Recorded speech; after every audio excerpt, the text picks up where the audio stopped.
Hello and welcome back to Hoffmann-Photography. I hope you all had a good start into the new year. In this first video in 2023, we'll have a look at RAW and JPEG files and what you should use.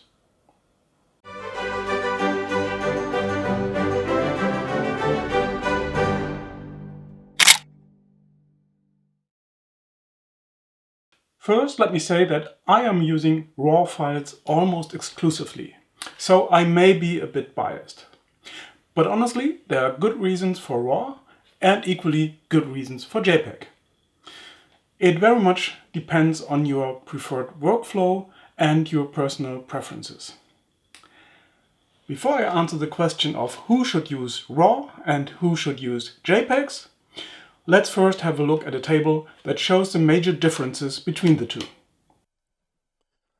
Before we go into the details, I would like to make clear that RAW is a generic term and not a file format like TIFF or JPEG, but a bit more on that later. The first major difference between JPEGs and RAWs is the color depths. By default, JPEGs are limited to 8 bits per color or 256 brightness levels per color. RAWs, on the other hand, have color depths of 12 or 14 bits per color, corresponding to 4096 or even 16,384 brightness levels per color, respectively. Some new cameras even offer a color depth of 16 bits. Color depth is important when you want to edit your images, and I'll show you an example later.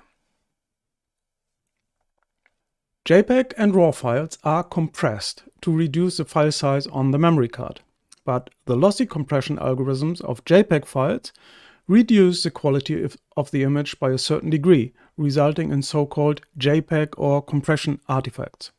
Again, I'll show an example of these artifacts later.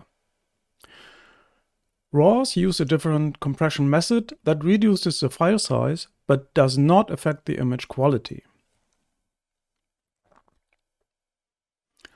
JPEG files are quite small due to the compression. That is the reason they are used in cameras in the first place. RAW files are about 3 to 5 times larger than the corresponding JPEG files. JPEG files are processed by the camera firmware, depending on the camera settings, especially on white balance and the selected image style, which affect, for example, contrast, saturation, sharpness, and other parameters. RAW files, on the other hand, are not affected by these settings. Mind you, I'm not talking about shutter speed, aperture, and ISO here. Those parameters, of course, do affect RAW files, but white balance and the selected image style have no influence. And that's the reason why RAWs sometimes look a bit flat and are often lacking color saturation and sharpness. JPEG files are finished photos that you can use for websites, prints, books, and what have you. RAW files are quite useless unless you convert them to conventional file formats like JPEG or TIFF. And for that, you need a dedicated raw data converter to process your RAW files, while you can edit JPEG files with every image editing program. All JPEG files are created equal, no matter which camera you use. RAW files, on the other hand, vary from camera model to camera model, even if the file extension is the same. That means that your RAW converter may not be able to process the raw data file format of the latest camera models, and you may have to update your RAW converter when you buy a brand new camera. And last, you can edit JPEG files if you want, but you can also use them as they come out of the camera. RAW files, on the other hand, should be edited before you convert them to conventional file format. Otherwise, they are likely to look a bit dull, and more importantly, you won't take full advantage of the high quality that RAW files offer. Now that you know the differences between JPEGs and RAWs, let's see what you should actually use. If sitting in front of a computer and editing dozens, hundreds, maybe thousands of images is not your cup of tea, then obviously you should go for JPEGs, because you can use them directly out of the camera without any editing. But what about the quality loss due to the lossy compression? Here is the good news. As long as you use a high quality setting in your camera and in your editing software, there will be no visible loss in quality as compared to an uncompressed file. Here is what you get with different quality settings. This is a 400% view of an uncompressed TIFF file generated from a raw image. And this is a JPEG file exported from the same raw file at the 100% or maximum quality setting in Lightroom. There's absolutely no visible difference between the two. Here is the uncompressed TIFF file again. And this is a JPEG file at the 80% quality setting. Again, no visible difference, at least not at this magnification. And the uncompressed TIFF file again.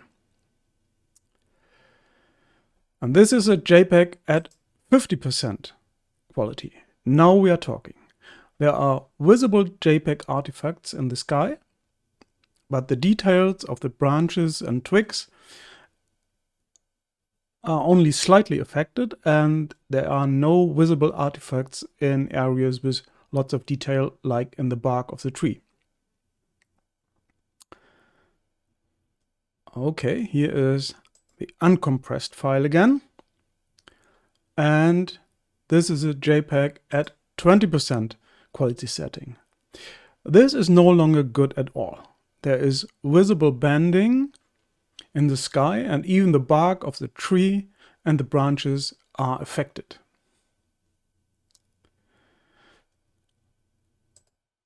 Uncompressed again. At 0% quality, the JPEG artifacts and the bending are quite pronounced, and personally I would say this is unacceptable. Here is the uncompressed version for comparison, and back again to the compressed file. But this comparison is a bit unfair. At 400% magnification, every tiny imperfection becomes visible that would be all but invisible in a printed image. So let's do the comparison at 100% magnification, which is much closer to real-world conditions. At the lowest quality setting, the bending in the sky is clearly visible, and the details of the twigs show JPEG artifacts, even at this low magnification. So the message is, don't use the lowest quality setting. At the 20% quality setting, there is still some bending visible, but the details look quite okay. At 50%, there is no visible difference between the compressed JPEG file, this one, and the uncompressed TIFF file, this one. Well, you didn't see anything when I switched between the two, and that's exactly the point. Back to the 400% magnification. This file was saved and compressed 10 times with the 80% quality setting, and at this magnification it shows indeed some JPEG artifacts when compared to the original, this one. This is the original, and this one the compressed file. Cascading compression is generally discouraged for this reason, but again at the 80% quality setting the loss in image quality is hardly visible, and it will be quite invisible at the 100% magnification. So in the real world, the lossy JPEG compression is not such a big deal. Just don't use very low quality settings. And if you are a careful person, just don't go below the 70 or 80% quality setting and you should be fine. But what about the color depths? Remember that JPEGs by definition have a color depth of just 8 bits per color, as compared to RAWs with 12, 14 or even 16 bits per color. And color depths can indeed make a big difference if you heavily edit your images, like in this example. This 100% crop shows a black and white conversion made directly from a 14-bit RAW file. And this conversion was made from an uncompressed 8-bit file of the same image. Obviously, in this case, the bending is not due to compression, but is a direct result of the low color depths. Also note the dark outline at the ridge of the mountains. Both effects are typical artifacts that can occur when you heavily edit 8-bit images, like converting a color image into black and white. Color depth does make a difference. If you want maximum quality, if you like to have control, full control over how your images look, and if you like editing, then go for RAWs. Then, and only then, you can take full advantage of the image quality your camera delivers. If you don't like editing, if you need quick results, and if you like the look of your images directly out of the camera, then JPEGs are for you. Or you can have the best of both worlds by letting your camera record RAWs and JPEGs at the same time.